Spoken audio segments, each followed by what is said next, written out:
Hello বন্ধুরা, আমি আজকে দেখাবো মুসুর ডাল কীভাবে রান্না করতে হয়। প্রথমে তেলের মধ্যে দিয়ে দিলাম শুকনো মরিচ, তারপর পেঁয়াজ দিয়ে দিলাম।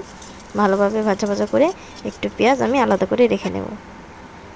এতটুকু আমি এটা শেষে দেব, এর জন্য একটু আলাদা করে রেখে দিলাম।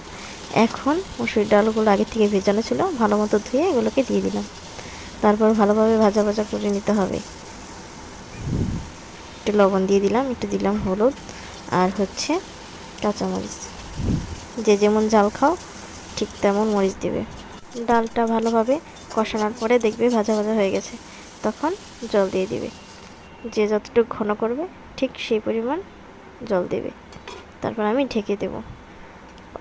10 মিনিট পরে আসলাম, দেখো আমার ডালটা কতটা সিদ্ধ হয়ে গেছে। এখন দিয়ে দিব ধনেপাতা। ধনেপাতা দিয়ে একটু জাল দিয়ে নামিয়ে নেব। তো আমাদের রেডি মুসুর ডাল ধনেপাতা দিয়ে। বাসা অবশ্যই দেখবে খেয়ে কতটা মজা।